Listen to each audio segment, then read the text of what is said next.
Hello everyone, my name is Chika, and today I will be cooking the Ghanaian Jollof. This is how I make it. This is now, I don't know if this is how every other person makes it, but this is how I make my own Ghana Jollof. So come closer. So first of all, I have the bell peppers, the tomatoes. I use the Roma tomatoes. I have my ginger. I don't like the smell of garlic, so I don't really put garlic in it. But most of the other people put garlic in it. I just don't put garlic in it. I have the pepper. Normally I use the habanero pepper, and I have my onions. So the first thing I'm going to do to all these things is kind of paste it up, blend them. Normally, most people will use the blender to blend them and then make them really soft, but I like texture. I don't use blender, I use food processor. Because the food processor, it kind of blends it, but it leaves some texture in it, so that you can see the texture and you can feel it when you're making up the stew and the whole thing. So the first thing I'm going to do right now is slice up all this stuff, the bell pepper and all the other stuff that I have, and then puree them, paste them up in this, and then we can continue from there, okay?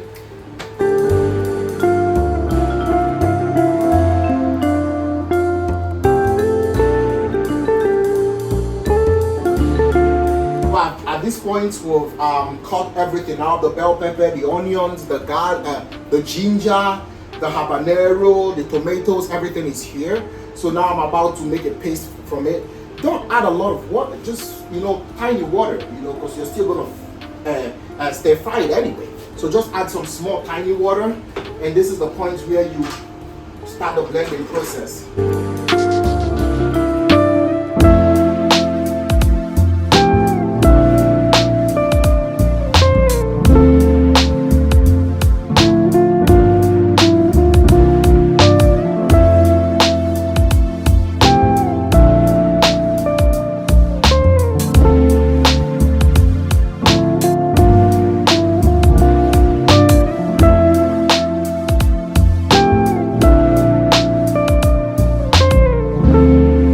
I can feel it. It's getting hot. I'm going to be pouring my oil so that it can I have to add the oil there before I start stir frying it. You can use any oil. Some people use groundnut oil. Some people use whatever oil they want. I use olive oil, extra virgin olive oil, because I don't know. I just feel like it's healthy. That's what I feel like. I don't just feel like, I know it's healthy. So that's why I use olive oil. And then I'm just gonna pour a little bit on it. Just a little bit, and then let it get hot, while I wait for my the paste I'm making. Now we've made a paste out of everything. Like I said, I prefer to paste it up with a food processor, not a blender, because blender kind of blends the whole thing. But I like texture. So I want texture in it, so I can feel it when I'm chewing it up. So now I finished blending everything up, or making a paste out of everything. So, and I feel like my oil is not enough right now, so I want to stir fry it. So I'm just going to transfer this to the pot.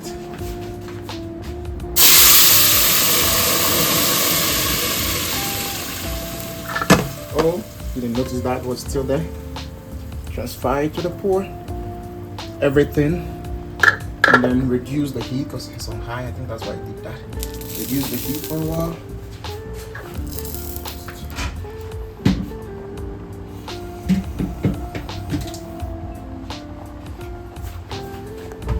Just want to get everything.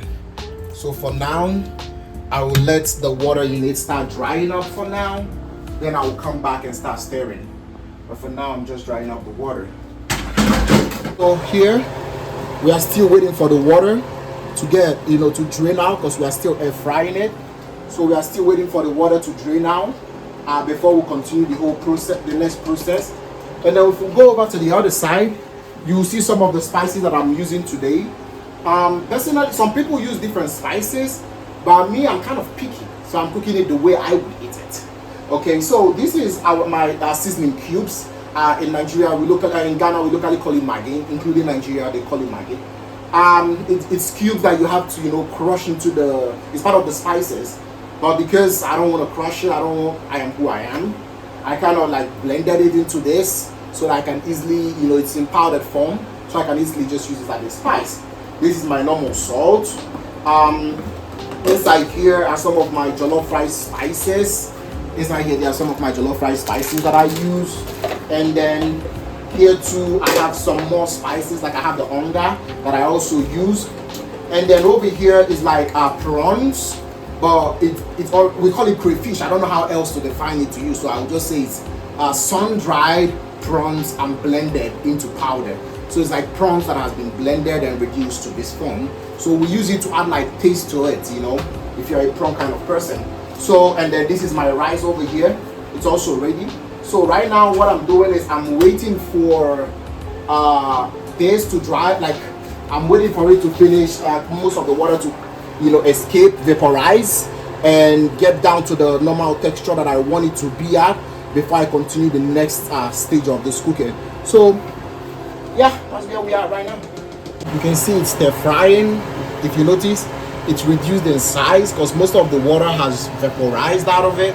So I'm still going on and stir frying it for a while because I needed a little bit, you know, I can still see some water traces. And as much as I'm going to still add water in it anyway. What my whole idea, the whole idea of this is to stir fry the what is it called? Paste that I already made.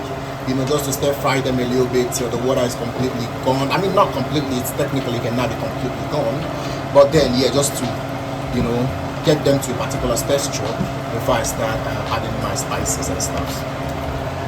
Okay, right now, this is how I want it. For me, some people want it drier than this. For me particularly, this is how I like it dry, because sometimes, you know, there is a thin line between burning the whole thing, because when I try to go more than this texture, it kind of starts burning, and I don't want to burn my rice. So I mean, there's still small water. I might let it cook for a little bit longer, to stir fry for a little bit longer, just a little bit before I start adding my ingredients. So I'll just leave it for about like 5 more minutes, and then I can start the whole other process. Okay. All right. So right now, I'm just gonna, you know, first of all, I'm just going to start by putting my Maggi, my first ingredient, my first spice.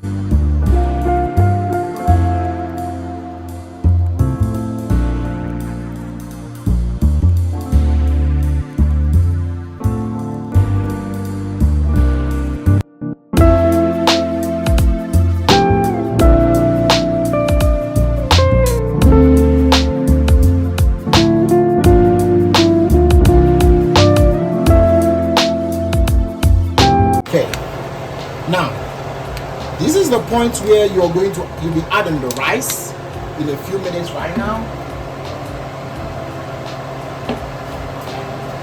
Now you add the rice.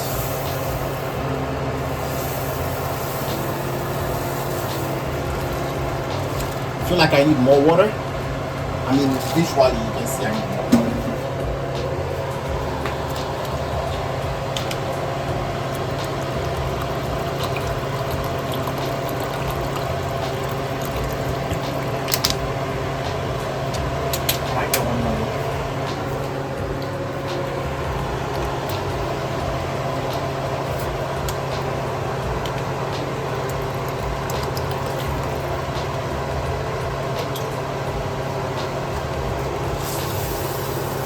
The very crucial part of cooking this meal is not over adding water, because if you over add water, that spoils the whole texture, or that spoils the whole rice. It will make it become like potty, and I don't want that.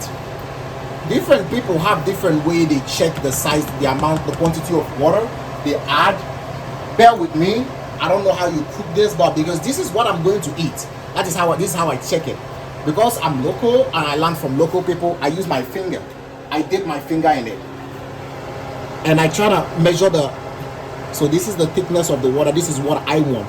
On a normal day, I want it to be on this first one. But so far, this is what I have.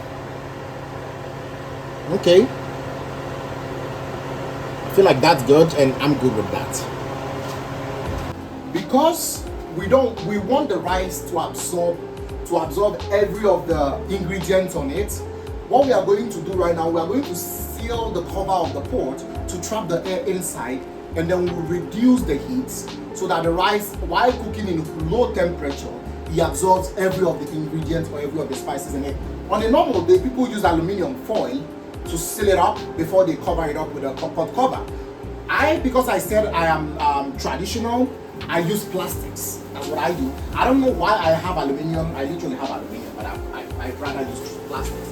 So I seal up the top of the pot, and I seal it up again. The whole idea is to trap the air, the heat. And then finally, I use some cloth. I put it over it. Just some cloth over it to seal it up completely. And then I cover it up.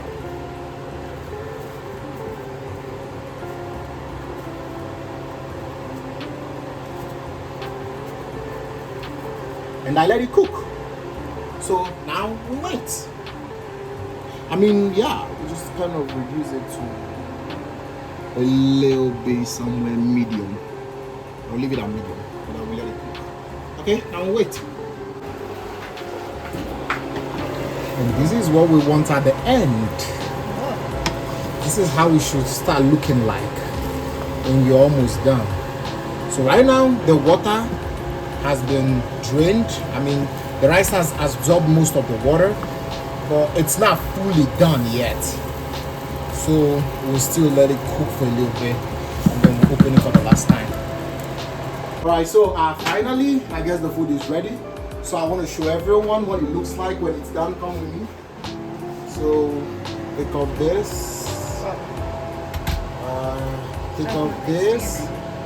Just to be, have to be gentle so it doesn't burn you. Yeah. That's what it's looking like. When it's done, it should be looking something like this with a texture. See? And that's jollof rice. I'm not a chef, but if you think I did good, call me Chef Chika. Chef Chika.